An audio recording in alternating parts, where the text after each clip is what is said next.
নমস্কার।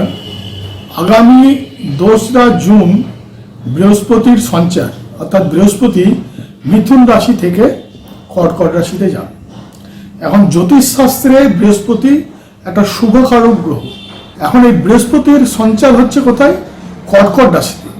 কর্কট রাশিতে বৃহস্পতি হচ্ছে উচ্চস্থ বা এক্সল্টেড, এবং সেই কারণে বহু রাশির জীবনে বিভিন্ন রকমের উন্নতি, অর্থলাভ, পারিবারিক শান্তি এবং সমাজে খ্যাতি, বিশেষ বিশেষ সফলতা, এগুলো বা চাকুরি জীবনে ব্যবসায়িক উন্নতি, এই বিভিন্ন ধরনের ঘটনা ঘটে। তো কোন কোন রাশির ক্ষেত্রে কি কি সফলতা ঘটছে সেটা নিয়েই আজকে আমাদের আলোচনা। প্রথমেই আসবো যে কর্কট রাশি। এবং কর্কট রাশিতেই বৃহস্পতি আসছে, এবং কর্কট রাশিতে বৃহস্পতি হচ্ছে এক্সল্টেড বা উচ্চস্থ। সেই জন্য কর্কট রাশির যারা জাতক, তাদের জীবনে অর্থলাভ, পারিবারিক উন্নতি, বাড়ি গাড়ি, সামাজিক খ্যাতি, বিভিন্ন ধরনের যে উন্নতি, সেইগুলো তাদের জীবনে দেখা যায়। এরপরে আসছে কন্যা রাশি। কন্যা রাশির একাদশভাবে থাকছে আপনার বৃহস্পতি। তার জন্য কন্যা রাশির কী হবে? কন্যা রাশির আর্থিক উন্নতি হবে, কন্যা রাশির আয় বৃদ্ধি হবে, কন্যা রাশির সামাজিক খ্যাতি বাড়বে, সম্মান বৃদ্ধি হবে। এই সমস্ত জিনিস কন্যা রাশির ক্ষেত্রে হবে। এরপরে আসবে তুলা রাশি। তুলা রাশির দশম ঘরে থাকছে বৃহস্পতি। তাহলে দশম ঘর অনুসারে আমরা কর্মের বিচার করি, তাহলে কর্মের উন্নতি হবে, আয় বৃদ্ধি হবে এবং আর্থিক উন্নতি ব্যাপক হারে হবে, সামাজিক কিছু সম্মান বৃদ্ধি, এগুলো তো আছেই। এরপরে আসছে বৃশ্চিক রাশি। বৃশ্চিক রাশির নবমে থাকছে বৃহস্পতি। তাহলে নবম ঘর থেকে আমরা ভাগ্যের কথা ভাবি, অর্থাৎ বৃশ্চিক রাশির ভাগ্যের উন্নতি হবে। অর্থাৎ যে সমস্ত কাজ দীর্ঘদিন ধরে আটকে ছিল, যেগুলোতে বাধা ছিল, তাদের সেই বাধাগুলো কেটে যাবে। নতুন নতুন সুযোগ আসবে, চাকরির ক্ষেত্রে হয়তো নতুন সুযোগ দেখা দেবে, ব্যবসার অনেক সুযোগ আসবে।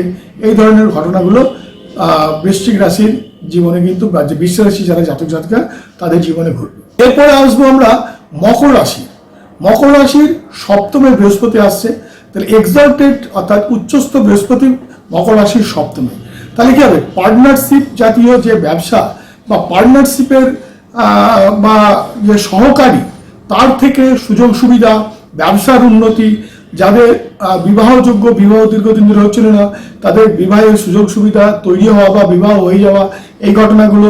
এবং বিশেষ করে সব থেকে উন্নতি যেটা হবে, সেটা ব্যবসার উন্নতি।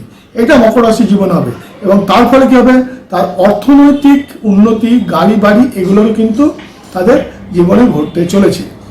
পরবর্তীকালে যে রাশি, সেটা হচ্ছে মীন রাশি।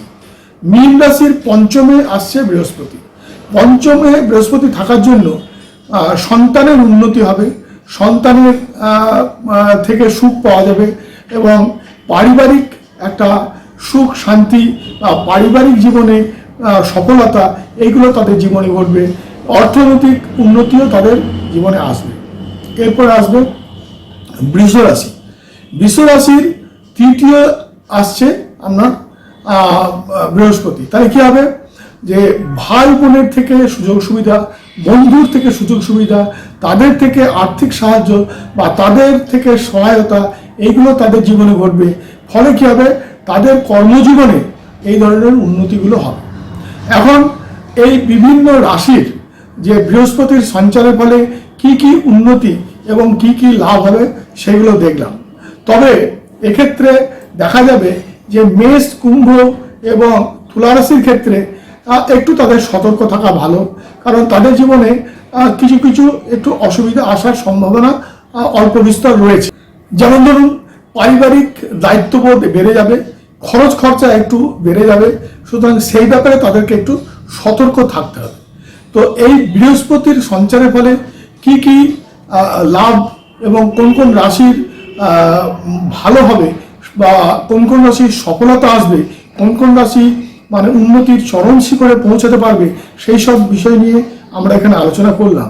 তবে এখানে আরেকটা জিনিস আমরা কিন্তু আলোচনা করব, সেটা হচ্ছে কেবলমাত্র রাশির কথা বললেই চলবে না।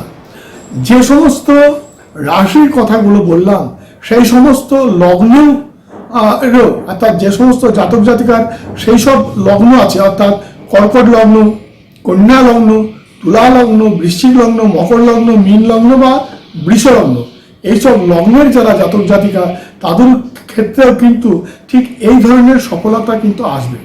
তো এখন দেখা যায় যে অনেক রাশি এবং লগ্ন সকলের তো আর এক হয় না, সেই জন্য সামগ্রিকভাবে যখন দেখা যায় তখন দেখা যায় যে যতটা আমরা ভাবছি বা যতটা আমরা মানে অনুমান করছি হয়তো দেখা যাচ্ছে যে ততটা সফলতা আসছে না।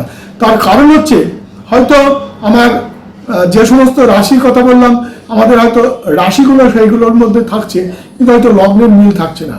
তো যখন দেখা যায় যে লগ্ন এবং রাশি দুটোর ক্ষেত্রেই বৃহস্পতির সফলতার দিকটা থাকবে তখন তাদের সফলতা অনেক বেশি করে আসবে। যারা আমার এই ভিডিও দেখছেন, যাদের আমার এই ভিডিও ভালো লাগে তারা নিশ্চয়ই আমাকে সাবস্ক্রাইব করবেন, তারা নিশ্চয়ই লাইক করবেন এবং আপনাদের বিভিন্ন বিষয় নিয়ে আমি আলোচনা করব। তারা যদি কোনো প্রশ্ন থাকে কমেন্ট বক্সে নিশ্চয়ই জানাবেন। সবাই খুব ভালো থাকবেন।